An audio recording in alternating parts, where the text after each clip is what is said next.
नमस्कार, आप देख रहे हैं 9 भारत समाचार।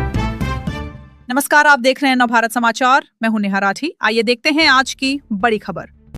एंडाउमेंट फॉरेस्ट मिनिस्टर कोंडा सुरेखा ने कहा कि राज्य की कांग्रेस सरकार सब बंदा समुदाय के विकास के लिए कदम उठा रही। तेलंगाना राज्य गठन दिवस के उपलक्ष्य में किला वरंगल खुश महल में परिसर में बड़े पैमाने पर समारोह आयोजित किया। राज्य के वन, पर्यावरण और एंडोमेंट्स मिनिस्टर कोंडा सुरेखा, कलेक्टर डॉक्टर सत्य शारदा और डीसीपी अंकित कुमार ने राज्य गठन दिवस समारोह में भाग लिया और पुलिस सलामी के बाद झंडा फहराया।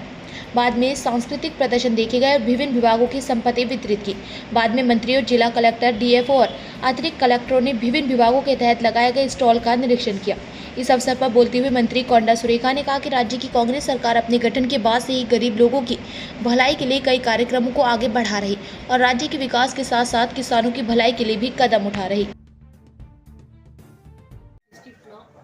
కోర్టు వరంగల్లో జెండా ఆవిష్కరణ చేయడము, అదేవిధంగా సాంస్కృతిక కార్యక్రమాలు, అమరవీరుల కుటుంబాలకు సన్మానము, అదే స్వతంత్ర సమరయోధులకు సన్మానము, కొన్ని అవార్డులు ఇవ్వడము, అదేవిధంగా మహిళా సంఘాలకు వాళ్ళ వడ్డీ లేని రుణాలు ఒకటి, స్త్రీ నిధి నుంచి వాళ్ళకు ఫండ్స్ కూడా ఈరోజు శాంక్షన్ చేయడం జరిగింది.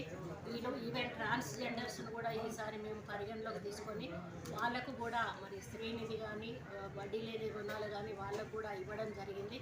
మరి అంతేకాకుండా హౌసింగ్కు సంబంధించినటువంటి శాంక్షన్ లెటర్స్ కూడా ఈరోజు ఇవ్వడం జరిగింది.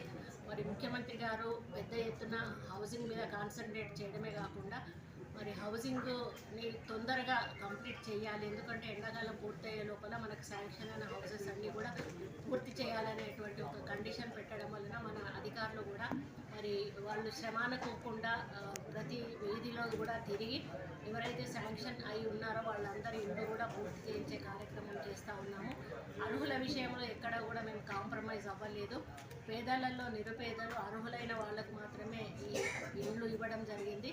మరి గతంలో ఎంతో మిస్యూజ్ అయినాయి, కానీ ఈసారి ప్రభుత్వం డబ్బు ఒక రూపాయి కూడా వేస్ట్ కాకుండా మరి ప్రజలు కూడా ఎంతో సంతోషంగా ఇచ్చిన డబ్బుకు ఇంకా వాళ్ళు కూడా వాళ్ళ స్తోమతను బట్టి అధికంగా ఇంకా కలుపుకొని ఈరోజు ఇల్లు కట్టుకోవడం జరుగుతుంది. వాళ్ళ మొహాల్లో ఆనందం చూస్తే చాలా హ్యాపీగా అనిపిస్తుంది. అంటే వాళ్ళ జీవితంలో మేము మాకంటూ ఒక సొంత ఇల్లు నిర్మాణం చేసుకుంటామా లేదా అనేటువంటి ఒక ఆలోచనలో వాళ్ళు ఉన్నవాళ్ళు ఈరోజు ఇల్లు రాగానే చాలా హ్యాపీగా ఫీల్ అవుతున్నారు. ఇది L1లో వచ్చిన ఇది అన్నట్టు శాంక్షన్స్. L2లో ఎవరైతే నిరుపేదలు అసలు స్థలాలు లేని వాళ్ళు ఎవరైతే ఉన్నారో వాళ్ళకి L2లో మేము డబుల్ బెడ్రూమ్ ఇల్లు కూడా అందరి దగ్గర అప్లికేషన్స్ కూడా తీసుకున్నాము, వాటిని వెరిఫికేషన్ చేస్తున్నాము. ఇవన్నీ కూడా మరి మాకు అధికారికంగా వాళ్ళ దగ్గర నుంచి ఒక లిస్ట్ వచ్చినప్పుడు అందులో మనము కొన్ని క్రైటీరియాస్ పెట్టుకొని ఒంటరి మహిళలు కానీ విడోస్ కానీ మరి అట్లాంటి వాళ్ళను అట్లా ఒక క్రైటీరియాని పెట్టుకొని ఆ క్రైటీరియా ప్రకారం డబుల్ బెడ్రూమ్ ఇల్లు కూడా మేము పంచాలనేది మా యొక్క కోరిక. మరి ఇక డెవలప్మెంట్ విషయానికి వచ్చినప్పుడు మన ప్రభుత్వము ఎన్నో రకాల నిధులను ఈరోజు విడుదల చేయడమే కాకుండా ఈరోజు ఎయిర్పోర్టును సాధించడం అనేది మన వరంగల్కు ఒక చరిత్ర. ఇది ఎన్నో సంవత్సరాల నుంచి నడుస్తున్నటువంటి ఇది మా హయాంలో పూర్తిగా అంటే రాబోతుంది అంటే చాలా హ్యాపీగా ఉంది. అదేవిధంగా మరి ఈరోజు పుష్కరాలు కూడా, సరస్వతి పుష్కరాలు కూడా చాలా అంగరంగ అన్నిటిలో అంటే సంక్షేమము, అభివృద్ధి, విద్య, వైద్యం, విద్య విషయంలో కూడా ఈరోజు స్కూల్ పిల్లలకి ప్రతి పిల్లోడికి కూడా అమ్మాయిలకు కూడా మొదటి రోజే పుస్తకాల పంపిణీ, డ్రెస్సుల పంపిణీ చేయాలనేది మరి ప్రభుత్వ ఆదేశాలు ఇప్పటికే అన్నీ రెడీ అయి ఉన్నాయి. పిల్లల స్కూల్స్ తెరవగానే వెంటనే అవి పంపిణీ చేయడం జరుగుతుంది. మరి వైద్యం విషయంలో కూడా ప్రభుత్వం ఎక్కడా కూడా రాజీ పడట్లేదు. మరి ఏదైతే 10 లక్షల కుటుంబానికి ఆరోగ్యశ్రీ అన్నారో అది అమలు చేస్తూ ఉన్నాము. 6 గ్యారంటీల్లో ఈరోజు ఉచిత కరెంట్ అనేది కూడా ఒకటి చేర్చడం జరిగింది. ఉచిత బస్సు ప్రయాణము, 500 రూపాయలకు సిలిండర్, ఇవన్నీ కూడా ఒక పక్క నడుస్తూనే ఉన్నాయి. మరి అదే క్రమంలో రాబోయే రోజుల్లో కూడా ఇంకా మరి ఈ వరంగల్ను ముఖ్యంగా ముఖ్యమంత్రి గారు ప్రత్యేక దృష్టితో చూస్తూ ఉన్నారు.